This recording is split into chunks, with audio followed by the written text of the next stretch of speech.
Guys, good afternoon. Anong tawag sa inyo ng prutas na to sa damuhan?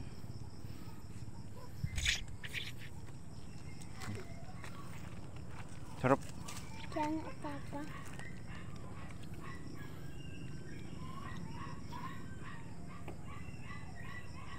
Hay naman dyan.